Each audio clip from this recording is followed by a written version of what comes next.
Hello everyone, कैसे हो आप सब लोग। आई होप एकदम बढ़िया होंगे। तो अब तक हम लोगों ने 12 वीडियोस कर ली हैं, 12 लेक्चर कर लिए हैं कंप्लीट। तो आज है हमारा लेक्चर नंबर 13। तो सोचिए 2 लेक्चर और करेंगे हम लोग और उसके बाद हमारा 50% सिलेबस हो जाएगा ख़त्म। तो डे 13 स्टार्ट करते हैं। और कल का टेस्ट बहुत ही अच्छा लोगों ने अटैम्प्ट किया।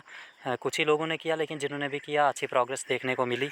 और ख़ासकर जो ऑफ़लाइन वाले थे, ऑफ़लाइन बैच में जो थे, उन्होंने बहुत ही अच्छा आंसर दिए। क्वेश्चन पूछने से पहले आंसर दे रहे हैं वो लोग, क्योंकि मैंने उनसे यहाँ पे खुद ओरल टेस्ट लिया था। तो चलिए बिना टाइम वेस्ट किए हुए क्वेश्चन करते हैं स्टार्ट। तो क्वेश्चन नंबर 1। तो क्वेश्चन नंबर 1 है आपका, which article talks about ancillary powers of the supreme court.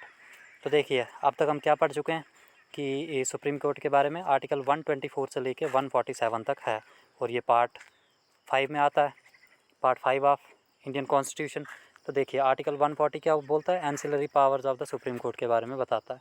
Article 132 ये किसके बारे में बताता है, ये जो आर्टिकल 132, 133, 134 ये तीनों ये जो हैं appellate jurisdiction of supreme court के बारे में बताता है। मतलब जैसे हमने आर्टिकल 131 में पढ़ा कि jurisdiction of supreme court, original jurisdiction of supreme court पढ़ा था हमने 131 में। तो आप लोगों को याद आ रहा होगा, पिछली क्लास में पढ़ा था। वो आर्टिकल 131 में original jurisdiction of supreme court, और 132, 133, 134 ये जो तीन है, इनमें appellate jurisdiction of supreme court. इसका मतलब क्या होता है, इसका मतलब होता है कि जब सेंटर और स्टेट के बीच कोई झगड़ा हो गया, मतलब झगड़ा इन द सेंस कि किसी कोई डिसीजन दे दिया जो कि डिस्प्यूट का कारण बन रहा है, तो उसके रिलेटेड जो है इन आर्टिकल्स में बताया गया है। तो आर्टिकल 132 में सर्टेन मैटर, कोई एक पर्टिकुलर मैटर के बारे में।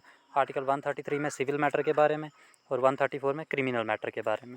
ठीक है, याद रखिएगा। ऐसे अलग अलग नहीं पूछेंगे आपसे, आपसे सिर्फ ये पूछेंगे आर्टिकल, ऐसे ग्रुप में पूछेंगे 132, 33, 34 ये जो तीन आर्टिकल हैं ये किससे रिलेटेड है। ऑप्शन में अगर होगा एपेलेट जुरिस्डिक्शन ये पूछेंगे। जैसे अब तक किसी भी शिफ्ट में ये क्वेश्चन पूछा नहीं है। ठीक है, आर्टिकल 137 देख लीजिए, ये जुडिशल रिव्यू है। ठीक है, और याद कीजिए हमने पढ़ा था लास्ट क्लास में कि जुडिशल रिव्यू, हमने लास्ट क्लास में नहीं पहले पढ़ा है कि जुडिशल रिव्यू कौन से देश के कॉन्स्टिट्यूशन से लिया है हमने, यूएसए से लिया है, यूएस से लिया है। ठीक है, तो और क्या क्या लिया था हमने, यूएस से रिवाइज़ कीजिए जल्दी जल्दी।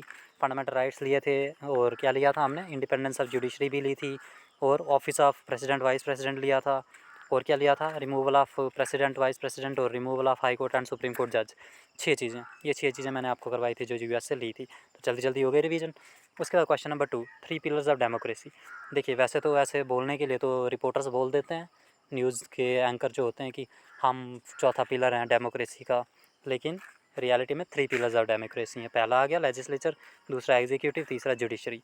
अब लेजिस्लेचर होता है जो कानून बनाता है, लॉ मेकिंग लेजिस्लेचर करता है, उसको इम्प्लीमेंट करता है एग्जीक्यूटिव, और सही से इम्प्लीमेंट हो रहा है या नहीं हो रहा है वो चेक करता है जुडिशरी। ठीक है, उसके बाद देखिए लेजिस्लेचर में आता है पार्लियामेंट हमारी, और पार्लियामेंट के अंदर क्या आता है, लोकसभा, राज्यसभा, प्रेसिडेंट।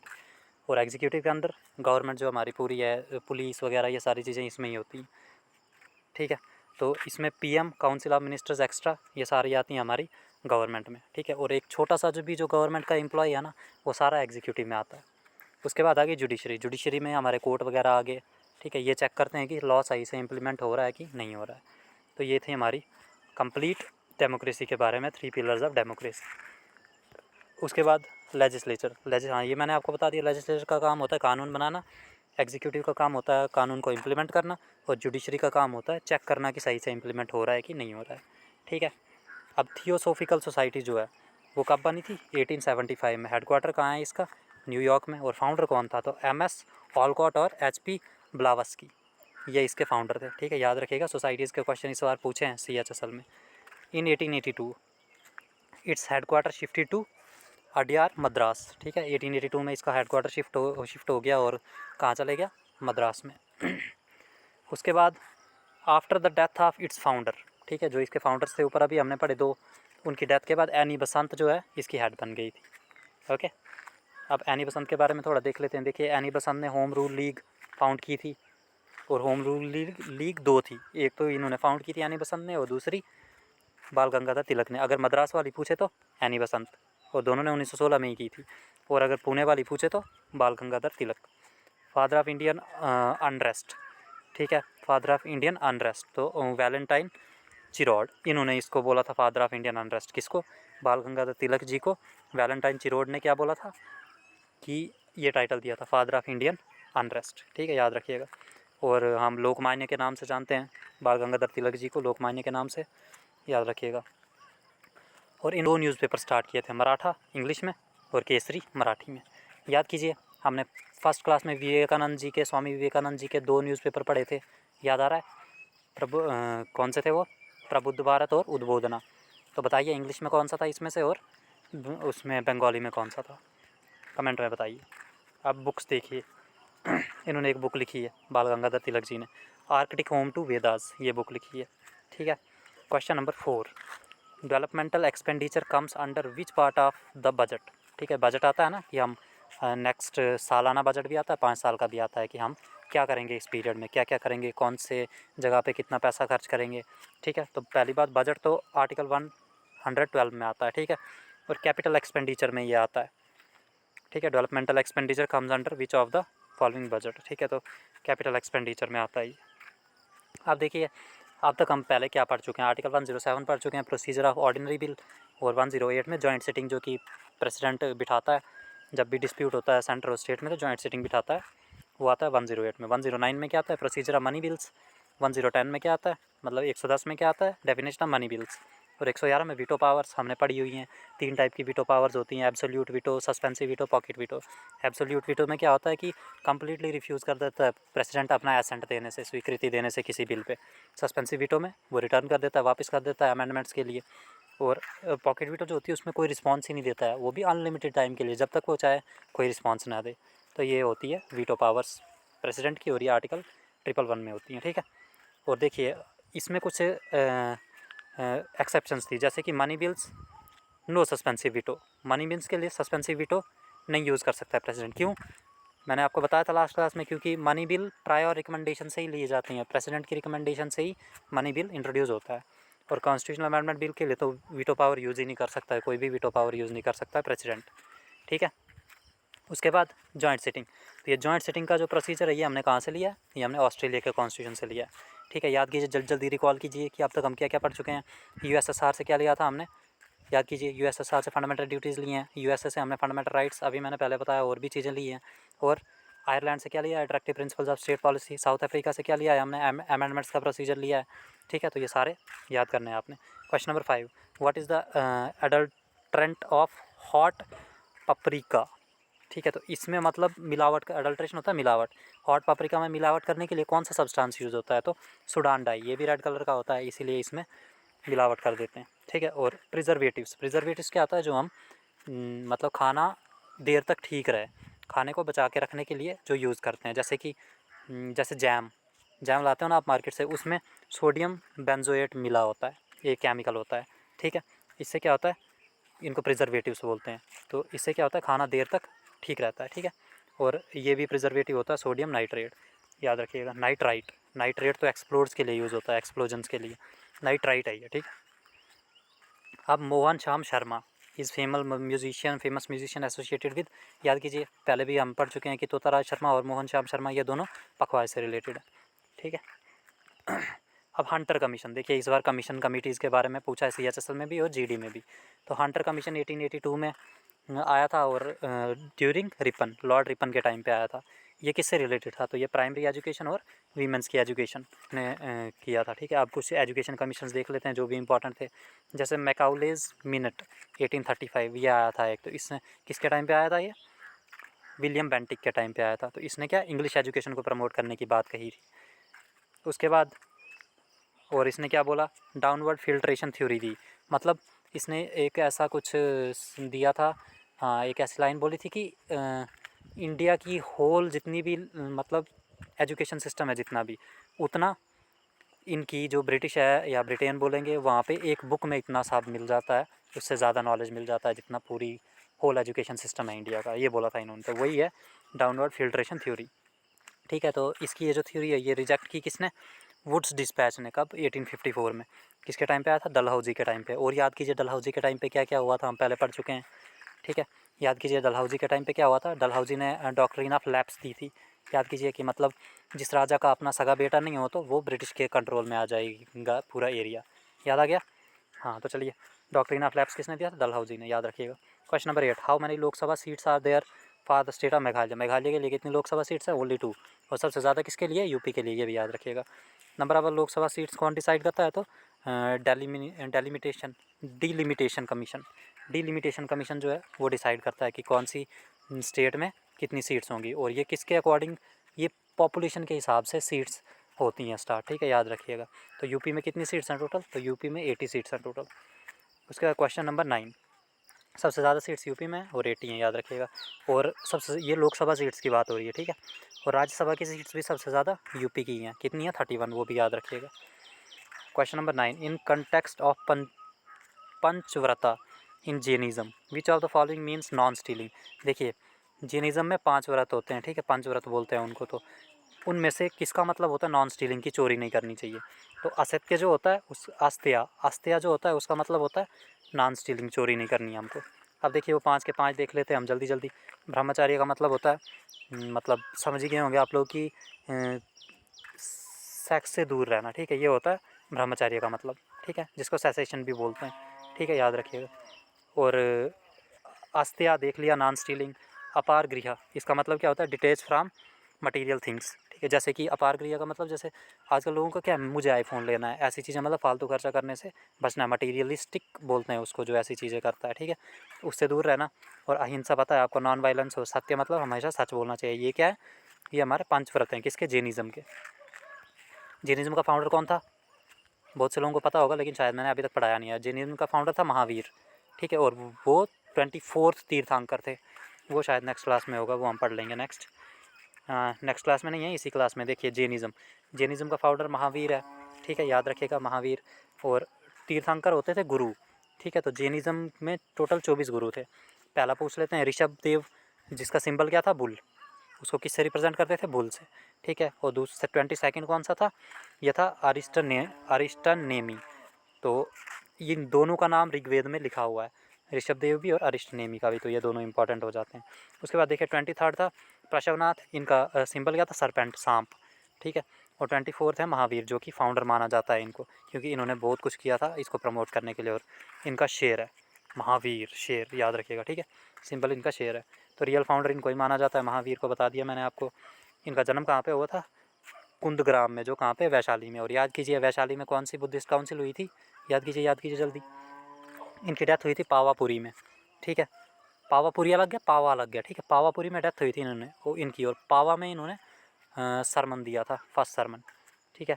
इनके फादर का नाम था सिद्धार्थ। और याद कीजिए, महात्मा बुद्धा के बचपन का नाम भी सिद्धार्थ था। तो ये मत सोचेगा कि वही इनके फादर थे, ये कंटेम्प्रेरीज ही थे, मतलब एक ही टाइम पे ये दोनों आए हुए थे, ऑलमोस्ट सेम था, ठीक है। इनकी मदर का नाम त्रिशाला था। और इनका फर्स्ट डिसिपल होता है इनका स्टूडेंट, तो इनका ही दामाद जो जिसका नाम है जमाली, वो इनका पहला स्टूडेंट बना था, ठीक है। अब जैनिज़्म में त्रिरत्न भी होते हैं, KFC से याद कर सकते हो, KFC मतलब right knowledge, right faith, right conduct. इसके पीछे राइट लिख लीजिएगा, सबके पीछे नोट्स में। Right knowledge, right faith, right conduct, KFC। ये किसके रत्न है? त्रिरत्न जैनिज़्म के, ठीक है। देखिए, वैसे ही बुद्धिज़्म के भी त्रिरत्न है, याद कीजिए, बुद्धिज़्म शायद हमने पढ़ा हुआ है। बुद्धिज़्म के फाउंडर कौन थे? महात्मा बुद्धा, ठीक है। उनका जन्म कहाँ पे हुआ था? ये सारी चीज़ें हमने पढ़ी हुई हैं, एंशिएंट हिस्ट्री में भी पढ़ी हुई है। वैसे एंशिएंट हिस्ट्री की मैराथन क्या बोलेंगे, शायद 20-25 मिनट में मैंने ख़त्म कर दी है पूरी एंशिएंट हिस्ट्री, तो वो भी आप लोग ज़रूर देखिएगा। तो इसका हमने याद करना है BDS मतलब बुद्ध धम्म संघ, बुद्ध धम्म संघ, ठीक है। ये किसके हैं? बुद्धिज़्म के। और बुद्धिज़्म में त्रिपिताका भी होते हैं। त्रिपिताका मतलब 3 बुक्स हैं, अभिधम्मा पिताका, विनय पिताका, सुता पिताका। और याद कीजिए, फर्स्ट बुद्धिस्ट काउंसिल में विनय पिताका और सुता पिताका कंपाइल किए गए थे, बने थे। और ये अभिधम्मा पिताका कौन सी बुद्धिस्ट काउंसिल में बना था? ये बताइए जल्दी से। 4 नोबल ट्रुथ। तो बुद्धिज़्म में 4 नोबल ट्रुथ भी हैं, ठीक है। ट्रुथ ऑफ सफरिंग, मतलब महात्मा बुद्धा ने बोला था कि सफरिंग तो होगी, ठीक है, सफरिंग समझते हो ना, दुख तो आएंगे ही लाइफ में। और दूसरा क्या बोला? Truth of origin of suffering, मतलब ये सफरिंग क्यों है, ये सफरिंग हमको होती है, हमको दुख क्यों होता है? हमारी डिज़ायर्स की वजह से, ये भी इन्होंने बताया था। ट्रुथ ऑफ सेसेशन, मतलब कि हम इन दुखों से बच सकते हैं, और कैसे? Truth of faith, truth of path है, ये फेथ नहीं है, पाथ है थोड़ा, हाँ पाथ ही है, ट्रुथ ऑफ पाथ है, ठीक है। तो इनसे बचने के लिए, ये जो हमें दुख होगा उनसे बचने के लिए हम लोगों ने कुछ पाथ हैं, रास्ते हैं, उनको बोलते हैं 8 फोल्ड पाथ। तो 8 फोल्ड पाथ भी कहाँ से पूछेगा अगर, तो बुद्धिज़्म से ही है। हाँ देखिए नेक्स्ट पेज पे वही आ गया, eight fold path. Eight fold path Buddhism से रिलेटेड है। और ये एट फोल्ड पाथ क्या है? राइट स्पीच, हमेशा सही बोलना है। राइट इंटेंशन, अपना इरादा बिल्कुल सही रखना है। राइट कंसंट्रेशन, कंसंट्रेट सही जगह पे करना है। राइट व्यू, अच्छा देखना है। राइट एक्शन, काम अच्छे करने हैं। राइट एफर्ट, एफर्ट फुल लगाना है। कुछ भी करो तो आप लोग भी अगर सक्सेसफुल होना चाहते हो, सिलेक्शन लेना चाहते हो, तो एफर्ट पूरा लगाओ, ठीक है। राइट माइंडफुलनेस, दिमाग में हमेशा अच्छी चीज़ें रखो। राइट लिवलीहुड, अच्छे से ज़िंदगी जियो, ठीक है। Question number 10, who created a professional cadre of company servant and salaries during British India. तो एक कैडर बनाया गया था कंपनी के सर्वेंट के लिए, जो ईस्ट इंडिया कंपनी थी उसके सर्वेंट्स जो थे उनके लिए, और उनकी सैलरीज़ के लिए भी। तो वो किसने बनाया था? लॉर्ड कॉर्नवालिस ने। और याद करो इन्होंने ही परमानेंट सेटलमेंट भी दी थी 1793 में। लॉर्ड डलहौजी अभी पीछे आया था, ठीक है। तो इसका मैंने आपको ये वाला बता दिया था कि डॉक्ट्रिन ऑफ लैप्स। और क्या हुआ था? फर्स्ट ट्रेन इनके टाइम पे चली थी 1853 में। कहाँ से कहाँ के लिए चली थी फर्स्ट ट्रेन? जल्दी से कमेंट में बता दीजिए। और विडो रीमैरिज एक्ट 1856 वो भी इनके टाइम पे आया था। और वुड्स डिस्पैच भी इनके टाइम पे आया था, ठीक है। यही क्वेश्चन था वुड्स डिस्पैच वाला पीछे, ठीक है। तो लॉर्ड मेयो के टाइम पे फर्स्ट सेंसस हुआ था इंडिया में। कब हुआ था वो डेट आप बता दीजिए, क्योंकि सेंसस हम पढ़ चुके हैं ऑलरेडी, ठीक है। और ये लेकिन ये रेगुलर वाला सेंसस नहीं था, ठीक है। एक बार हुआ था, उसके बाद रेगुलर कब से स्टार्ट हुआ था वो भी बताइए, हम पढ़ चुके हैं। Warren Hastings, lord Warren Hastings, तो ये क्या, first governor general of Bengal. तो इन्होंने क्या किया था? Dual system of government abolish किया था। तो अभी बताइए first governor general of India कौन था? ये तो first governor general of Bengal है ना, first governor general of India कौन था? जल्दी बता दीजिए। चलिए ऊपर के आंसर बता देता हूँ मैं आपको, जो मैंने आप लोगों से पूछे। First governor general of India था लॉर्ड वैरन हेस्टिंग्स, ये first governor general of Bengal हैं। लॉर्ड विलियम बेंटिक जो है वो है इंडिया के, ठीक है, कंफ्यूज मत होइएगा। वैरन हेस्टिंग बंगाल के, इंडिया के पूछे तो लॉर्ड विलियम बेंटिक, ठीक है। और क्या पूछा था मैंने? और क्या पूछा था? यही पूछा था शायद, ठीक है। Next, who was chosen by Shah Jahan as his successor to the Mughal throne. देखिए शाहजहाँ ने अपने बाद अपने बेटे दारा शिकोह को बोला था कि ये राजा बनेगा, ठीक है। लेकिन जब उसकी डेथ हो गई तो उसके बाद ये चार भाई थे, चारों में युद्ध होने लग गए राजा बनने के लिए। तो जो औरंगज़ेब था उसने इसको बैटल ऑफ धर्मत और बैटल ऑफ समूगढ़ दोनों में 1658 में ये दो बैटल हुई, ठीक है। इन दोनों में औरंगज़ेब ने इसको हरा दिया। तो उसके बाद औरंगज़ेब राजा बन गया। और औरंगज़ेब का रीन देख लीजिए 1658 से 1707 तक। और औरंगज़ेब को आलमगीर भी बोलते हैं। ये क्वेश्चन बहुत बार रिपीट हुआ है। Who is known as Alamgir, तो औरंगज़ेब को बोलते थे। और जिंदा पीर भी इसी को बोलते थे, ठीक है। और याद कीजिए, देखिए नाम इन्होंने पीर रखा है, जिंदा पीर। और इन्होंने नाइन्थ गुरु ऑफ सिख के जो नाइन्थ गुरु थे उनको मारा था, उनकी हत्या की थी इन्होंने। और वो भी क्यों?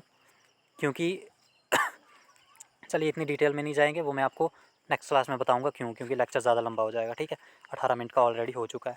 तो नाइन्थ गुरु कौन थे सिर्फ आप ये बता दीजिए। पिछली क्लास में हम पढ़ चुके हैं कि नाइन्थ गुरु कौन थे सिख के, ठीक है। तो चलिए मैं ही बता देता हूँ, गुरु टैग बहादुर थे, ठीक है, याद रखिएगा। और इन्होंने बीजापुर और गोलकोंडा पे कब्ज़ा किया था 1686 और 1687 में। 1686 में बीजापुर और 1687 में गोलकोंडा, याद रखिएगा, ठीक है। और reports related to fundamental rights, देखिए फंडामेंटल राइट्स से रिलेटेड कुछ रिपोर्ट्स हैं, वो कौन सी है? तो तेज बहादुर सप्रू रिपोर्ट पूछे 1945 में आई थी, ये भी फंडामेंटल राइट्स से रिलेटेड है। उसके बाद ये आपकी मोतीलाल नेहरू रिपोर्ट, ये भी फंडामेंटल राइट्स है। और जेबी कृपलानी रिपोर्ट, ये भी फंडामेंटल राइट्स से रिलेटेड है, ठीक है। और ये जो सरकारिया कमीशन रिपोर्ट है 1983 की, ये सेंट्रल स्टेट रिलेशन से रिलेटेड है। और पंची पंची कमीशन रिपोर्ट थी एक, वो भी सेंट्रल स्टेट रिलेशन से रिलेटेड थी, याद रखिएगा इनको। Question number 13, by the act of dash the governor general of in council was given the power to legislate for the whole of the British territories in India. तो 1833, तो हम देखिए हमने 1833 का पूरा पढ़ा हुआ है, क्या क्या हुआ था इसमें। एक तो ये हुआ था, ठीक है, कि जो ये ईस्ट इंडिया कंपनी थी उसको उसके कमर्शियल फंक्शंस पूरे ख़त्म कर दिए गए थे, ठीक है। वो अपनी मर्ज़ी से कुछ भी नहीं कर सकता था। तो और क्या हुआ था, देखिए 1813 का देख लेते हैं पहले, चार्टर एक्ट 1813। इसमें क्या हुआ था, क्रिश्चियन मिशनरीज़ को अलाउ किया गया था कि आप इंडिया में अपना धर्म प्रमोट कर सकते हो। 1833 में गवर्नर जनरल ऑफ बंगाल को गवर्नर जनरल ऑफ इंडिया बना दिया गया था, ठीक है। गवर्नर जनरल ऑफ इंडिया कब बना था? 1833 में। चार्टर एक्ट पीछे लिख लीजिएगा, चार्टर एक्ट ऑफ 1833। और क्या हुआ, ये वही ईस्ट इंडिया कंपनी की बात हो रही है कि कमर्शियल फंक्शंस उसके ख़त्म कर दिए गए थे। उसके बाद question number 14, cricket became an international game with the formation of the imperial cricket conference ICC. ICC की फुल फॉर्म पहले होती थी इंपेरियल क्रिकेट कॉन्फ्रेंस, आज क्या होती है बहुत से लोगों को पता होगा, तो कमेंट में बता दीजिए। तो ये कब हुआ था, क्रिकेट कब इंटरनेशनल गेम हुई थी? 1909 में। हेडक्वार्टर कहाँ है आईसीसी का? दुबई यूएई में, ठीक है। और एसएआई, इसका एयरपोर्ट कहाँ है? एसएआई की फुल फॉर्म होती है स्पोर्ट्स अथॉरिटी ऑफ इंडिया, ठीक है। तो ये कहाँ पे, ये कब बना था? 1984 में। फीफा जो कि फ़ुटबॉल से रिलेटेड है, ठीक है, 1904 में ये बना था। इसका हेडक्वार्टर जूरिच है। जूरिच कहाँ पे है? स्विट्ज़रलैंड में, याद रखिएगा। इंटरनेशनल ओलंपिक कमेटी ये 1984 में बनी थी।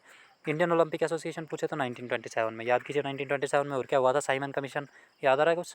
और फर्स्ट प्रेसिडेंट कौन था इंडियन ओलंपिक एसोसिएशन का? हाँ, तो ये था डोराबजी टाटा, ठीक है। Question number 15, who founded Agra city? तो आगरा सिटी लोधी डायनेस्टी के सिकंदर लोधी ने बनाई थी।